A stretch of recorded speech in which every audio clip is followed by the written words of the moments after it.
Bienvenue dans cette nouvelle édition du 12-15 au sommaire. Fin du litige frontalier entre l'Éthiopie et l'Érythrée. La coalition au pouvoir en Éthiopie a annoncé ce mardi 5 juin avoir validé le tracé frontalier avec l'Érythrée, source de vives tensions militaires entre les deux pays. Au Congo, la 46e édition de la Journée mondiale de l'environnement a été l'occasion de faire un bilan sur la gestion des sacs plastiques, encore trop nombreux dans le pays, et ce, malgré leur interdiction en 2011.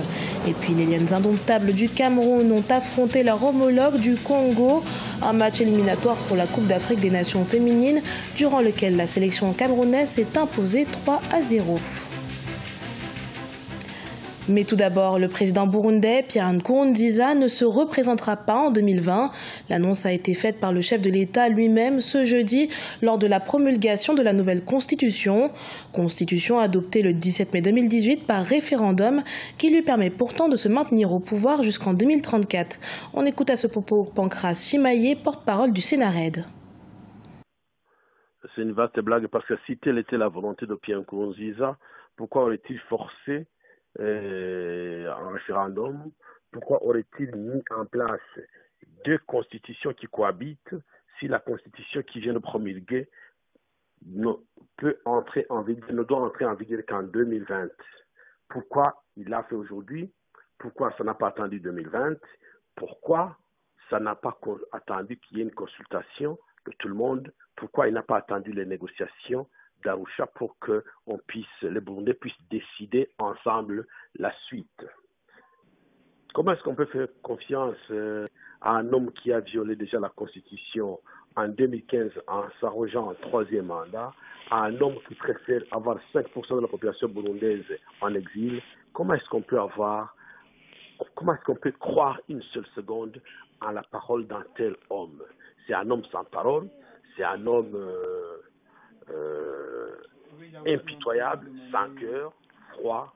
Donc, cette déclaration n'engage que lui et n'engage que ceux qui y croient. Et je crois que c'est très peu de Burundais qui peuvent encore croire en la parole d'un certain Pierre Nkurunziza. Un nouveau cap a été franchi entre l'Éthiopie et son voisin l'Érythrée. Le conflit frontalier opposant les deux pays a pris fin, notamment avec la validation du tracé des frontières avec l'Érythrée par le gouvernement éthiopien, frontière qui était source de conflits entre les deux nations pendant plus d'une décennie. Les détails avec Victoria Samnosedji. Après plus d'une décennie de crise avec son voisin, l'Éthiopie a déclaré ce 5 juin la fin du différend frontalier avec l'Érythrée. Le Front démocratique révolutionnaire du peuple éthiopien, coalition au pouvoir, a annoncé avoir décidé de mettre pleinement en œuvre les conclusions de la Commission internationale indépendante qui attribue la localité de Badmé à l'Érythrée. En 2002, suite à l'accord de paix signé fin 2000 à Alger en Algérie, la délimitation avait été faite par une commission d'arbitrage soutenue par l'ONU, l'Organisation des Nations Unies. La décision de l'Éthiopie doit d'abord être comprise comme une nouvelle dynamique impulsée par un nouveau gouvernement, de nouvelles personnes et une nouvelle idéologie politique, économique et même sécuritaire. Avec la fin des égoïsmes nationaux entre deux pays, nous espérons que cette situation pourra ramener les deux pays à la calmie en vue d'une coexistence et d'une cohabitation pacifique pour la prospérité en réalité, qui est l'objectif recherché. Cette décision prise par l'Éthiopie est perçue comme un signe d'ouverture. Dans son discours d'investiture début avril 2018, le nouveau Premier ministre éthiopien Abiy Ahmed avait promis de travailler à restaurer la paix avec l'Érythrée. Entre 1998 et 2000, au moins 80 000 personnes y ont perdu la vie. Pour le Premier ministre éthiopien, miser sur la quiétude sociale à l'intérieur du pays et la coexistence pacifique avec ses voisins lui permet de redynamiser les efforts économiques qui ont été pris en otage justement par les tensions multiples qui ont miné le pays. Ancien territoire de l'Éthiopie, l'Érythrée a accédé à l'indépendance en 1993, lui faisant ainsi perdre son unique façade maritime sur la mer Rouge. Pour des analystes, cet apaisement dans leurs relations peut redonner confiance à l'opinion publique et avoir un impact positif sur les économies des deux pays. Combattre les déchets plastiques est devenu au Congo l'une des priorités des autorités, pourtant interdit par un décret présidentiel en 2011. Les sacs et autres films plastiques prolifèrent toujours autant sur le territoire congolais, et ce, malgré la tentative de certains opérateurs privés pour endiguer le phénomène. Teva Panzou. La République du Congo a prohibé l'usage des sachets et autres objets plastiques depuis le 1er juin 2011, suite à un décret présidentiel interdisant la production, l'importation et l'utilisation des sacs, sachets et films en plastique. Le pays avait pris une avance considérable sur la question, mais la faiblesse des pouvoirs publics a rouvert la voie à la clandestinité. Après une période de succès dans la mise en œuvre de ce texte, il est aujourd'hui donné à tout un chacun de constater la recrudescence du phénomène des sachets non biodégradables dans nos villes. Ces produits prohibés sont soit fabriqués en toute illégalité sur le territoire national, soit importés des pays voisins et arrivent dans notre pays en utilisant des circuits illégaux. La détermination du gouvernement congolais à éradiquer les déchets plastiques dans les villes du Congo s'était exprimée par le décret pris par le chef de l'État, Denis Sassou Nguesso. Plusieurs opérateurs privés se sont engagés dans la collecte et la transformation des déchets plastiques afin de porter un coup de pouce au pouvoir public. Les déchets plastiques sont produits par des ménages, par des professionnels, les industriels.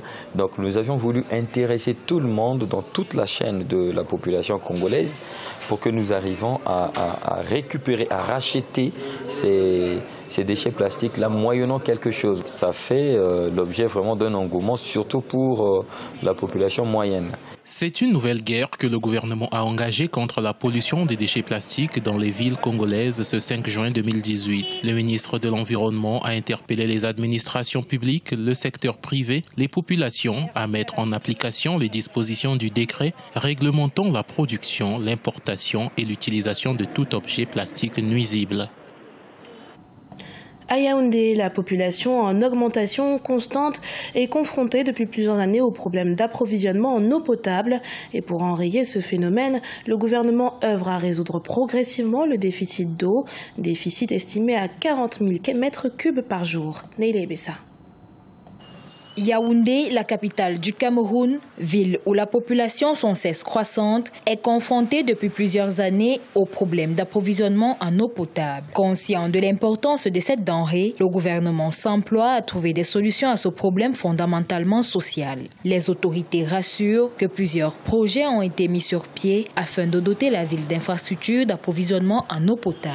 Des projets sont en cours pour résorber ce décalage. Y inclut l'extension de la production de la station d'Akomiada de 55 000 m3 par jour par 10 unités d'ultrafiltration. Il y a également des mesures transitoires d'urgence permettant la pose d'une unité flottante de 35 000 m3 par jour à Akomiada, une banlieue de la capitale du pays. Pour l'heure, le gouvernement s'active à résorber les 40 000 m3 par jour de déficit d'eau potable à Yaoundé. Le projet d'alimentation en eau potable de la ville et ses environs à partir du fleuve Sanaga résoudra de façon durable le déficit de production d'eau potable à travers une production complémentaire de 300 000 m3 par jour, extensible à 400 000 m3 par jour. Depuis le début des années 2000, le gouvernement avait beaucoup de difficultés à mobiliser des financements multilatéraux. Le projet a finalement pu prendre corps dans les années 2015, mais il y a eu beaucoup de retard pour des problèmes techniques. Le projet Sanaga devrait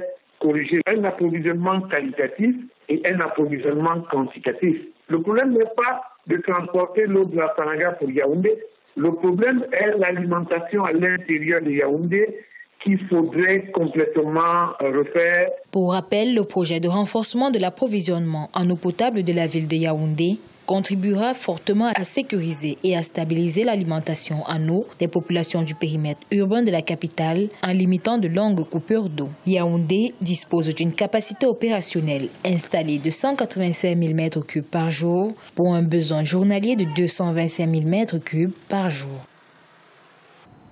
Dans l'actualité sportive, le deuxième et dernier tour des phases éliminatoires de la Coupe d'Afrique des Nations féminines de football s'est achevé ce mercredi et les Lions indomptables du Cameroun ont pris une bonne option en vue de la qualification pour cette 11e édition en s'imposant 3-0 face aux Diablesses Rouges du Congo à Brazzaville. Retour sur cet événement dans ce reportage de Deva Panzou, notre correspondant à Brazzaville. Les Lions indomptables du Cameroun ont dompté leurs adversaires du Congo sur une rencontre palpitante. C'est Abena Thérèse qui a ouvert le score après seulement 2 minutes de jeu. Elle a été imitée par Njoya Ajara à la 27e. 3 minutes plus tard, Ngono Madeleine trouvera aussi le chemin des filets à la 30e minute. 3-0, c'est le score à la pause.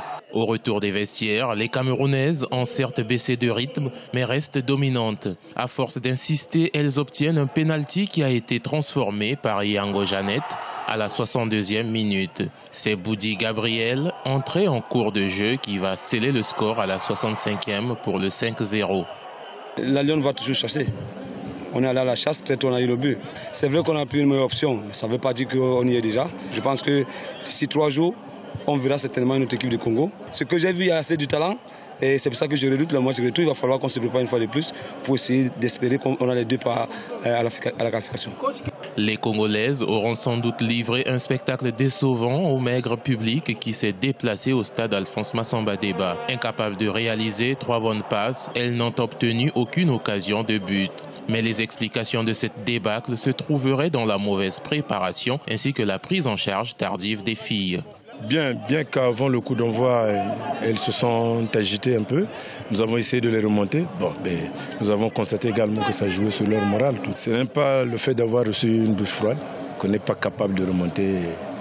Le problème, c'est de se révolter pour essayer de présenter une bonne image. Grâce à cette brillante victoire, le Cameroun a pris une sérieuse option en vue de la qualification à la 11e édition de la Coupe d'Afrique des Nations féminines 2018 qui aura lieu au Ghana. Les Congolaises, quant à elles, auront du fil à retordre ce 9 juin 2018 à Yaoundé pour le match retour.